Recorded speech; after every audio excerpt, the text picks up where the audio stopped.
The moment you enter a room, people are already trying to read you. They scan your face, measure your tone, interpret your silences, and while they do this unconsciously based on fear, desire, or insecurity, Machiavelli did it with purpose, with surgical intent. He believed that power is not only about what you say or do, it's about how fast you can see through others.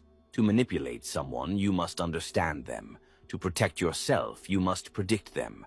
To dominate them, you must read them before they realize they've been seen. Machiavelli knew that the surface is never the truth. Every smile could be a performance, every handshake a threat, every compliment a test. So he built tactics, not guesses. 14 psychological tactics designed to read anyone's character, motive, and hidden weakness instantly. The first tactic is to watch how they treat the invisible. Forget how they treat you. That's easy to fake. Instead, watch how they treat the one they think doesn't matter, like the waiter, the intern, or the person with no power. Machiavelli taught that power corrupts weak minds silently, and when someone believes they're safe to reveal their true nature, they'll always show you how they plan to treat you once your value drops. Respect toward the powerless is a more accurate signal of character than kindness toward equals, because there's no incentive to fake it. The second tactic is to silence them, then watch their mask slip. Insecurity thrives in sound. People fill silences not because they enjoy talking, but because they fear being seen without distraction. If you want to read someone quickly, speak less than them. Say nothing. Pause longer. Make your silence louder than their words. Within moments, they will overshare, try to impress, betray their fears, and reveal their motives. Silence is not absence, it's pressure. And under pressure, people reveal what they never intended to say. The third tactic is to offer them nothing and see what they do. This is one of Machiavelli's most brutal tactics. Give them no approval, no affection, no benefit, just your presence, detached and unreadable. Why? Because people will always treat you based on what they can extract. When you offer nothing, you see their default programming. Do they grow colder? They were only warm for gain. Do they try harder? They're insecure and crave approval. Do they stay neutral?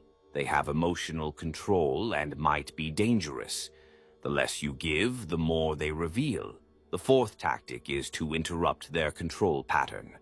Some people speak in polished scripts. They've rehearsed charm, vulnerability, even honesty to manage how others see them.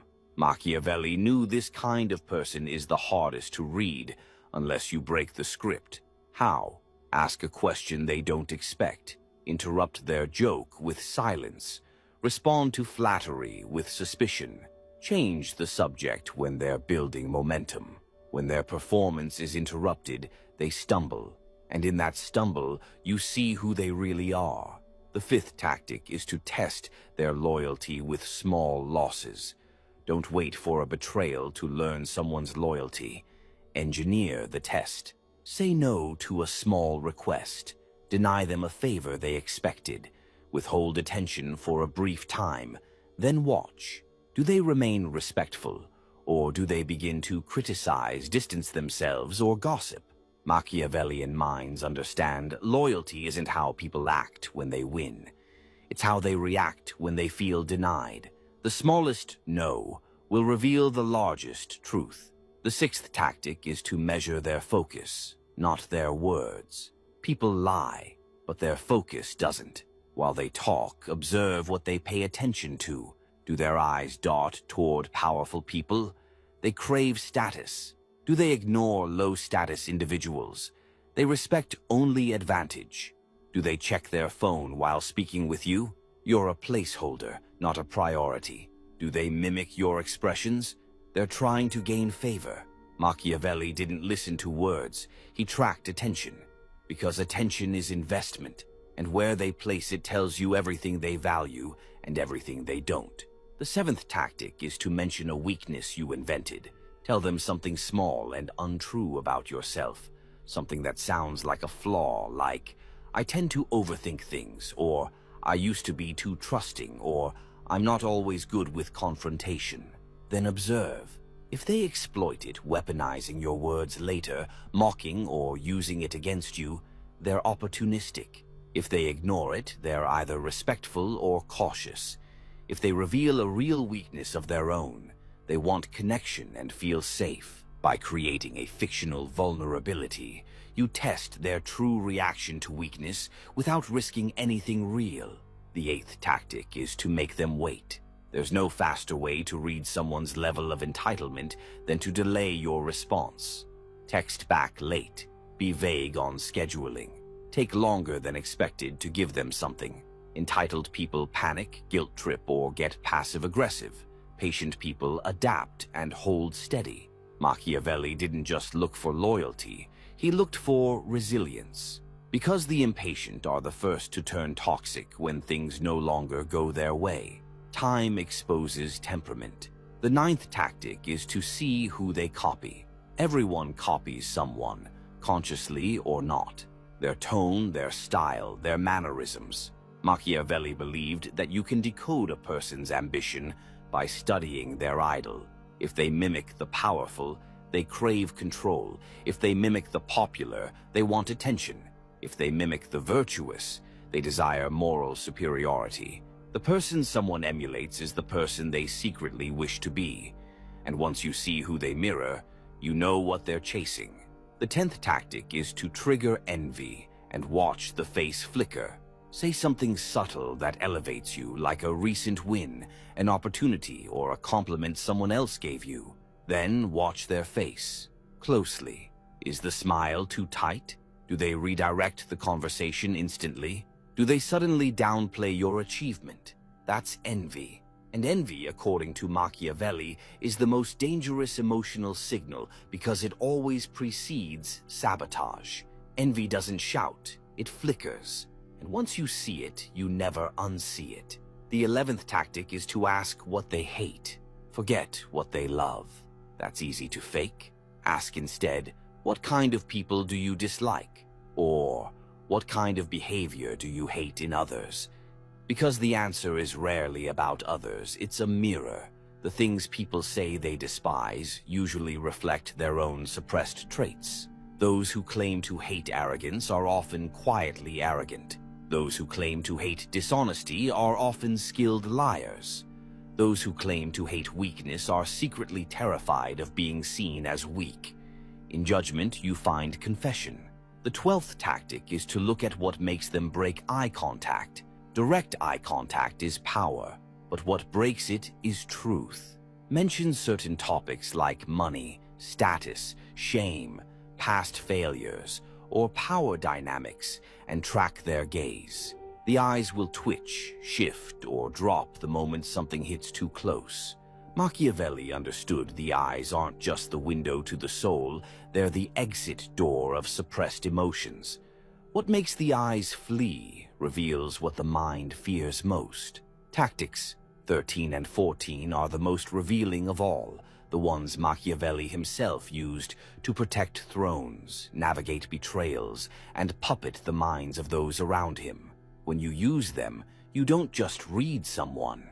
You control how they see you. The final two tactics aren't about observing others. They're about manipulating their perception of you to draw out their truth. Because while the weak try to read others by chasing answers, Machiavelli provoked answers to come to him.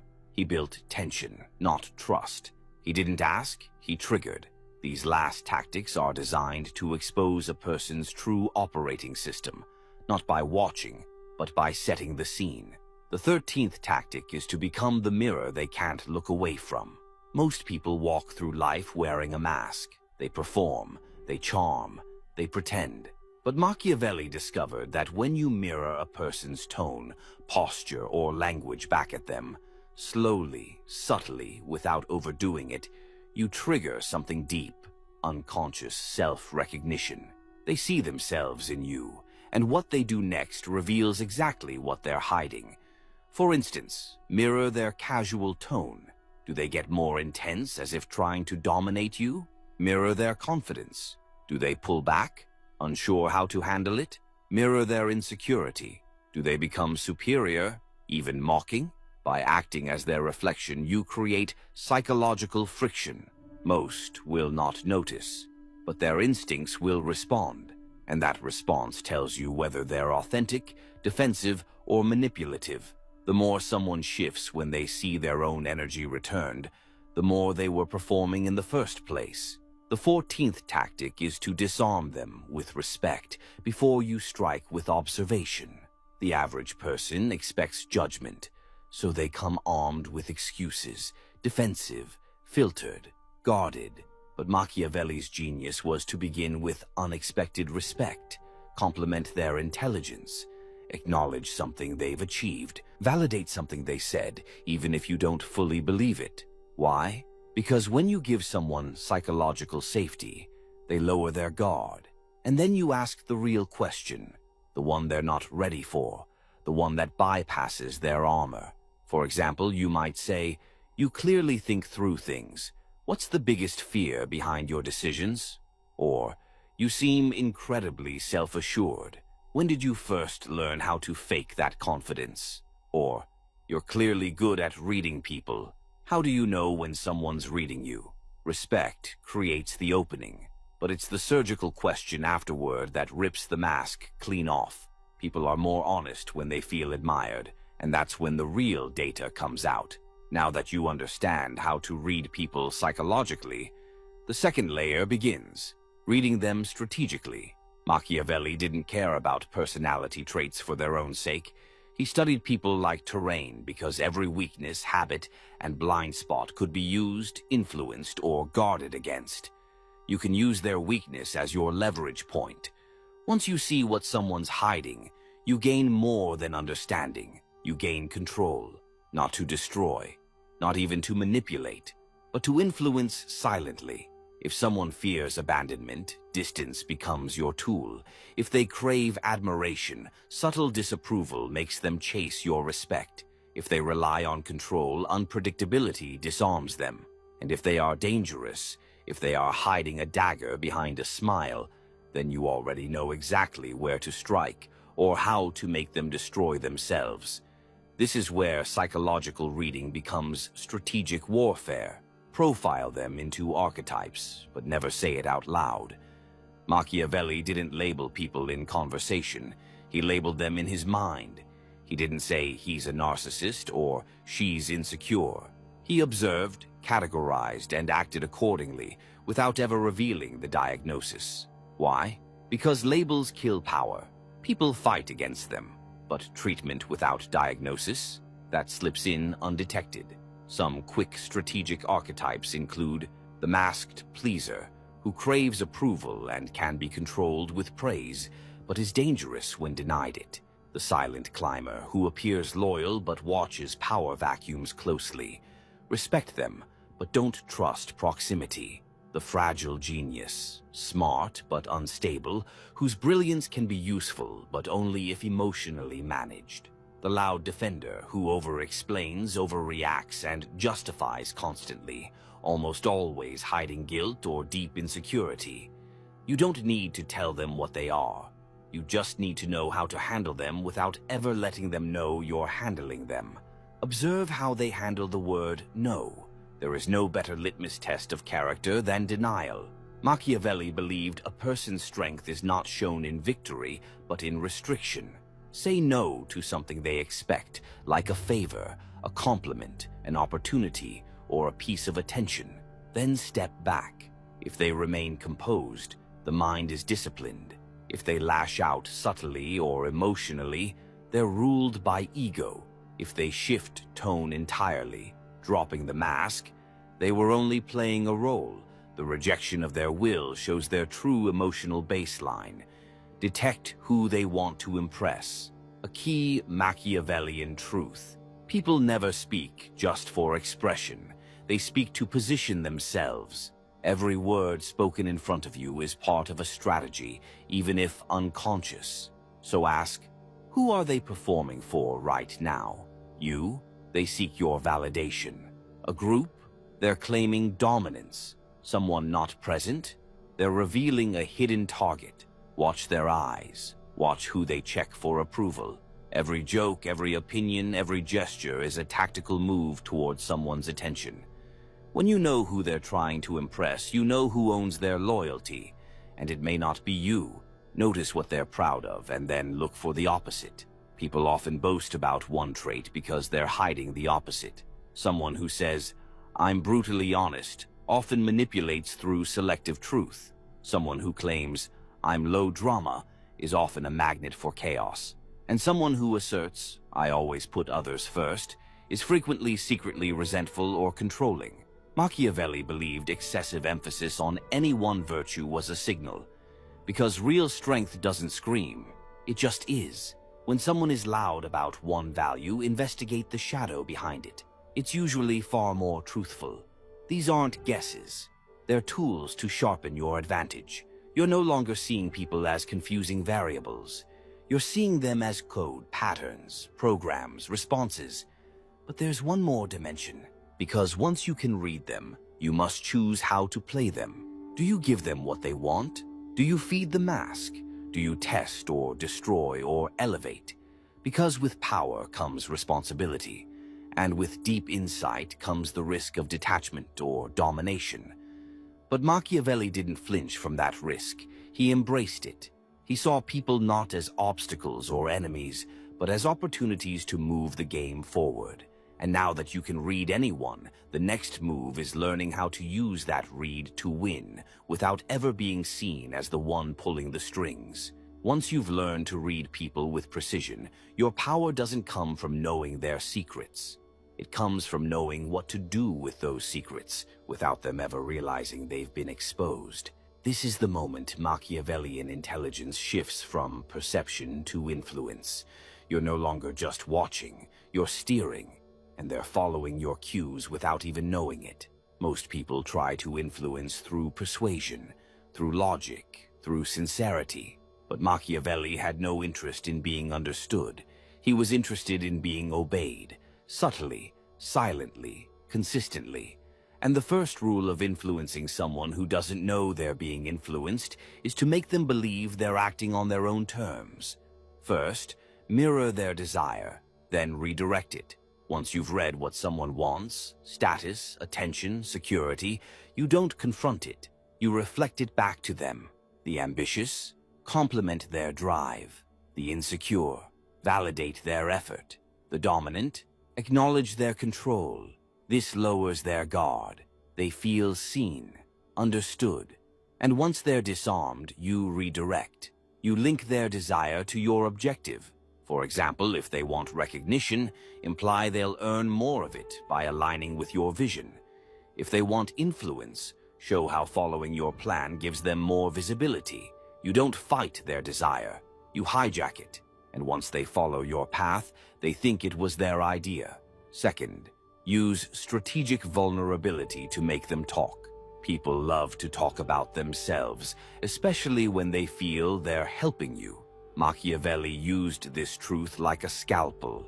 He would reveal a small, controlled flaw, something believable but insignificant, like, "I never fully trust my instincts on first impressions," or, "Sometimes I get too absorbed in my work," or, "I'm not great at managing people like you are."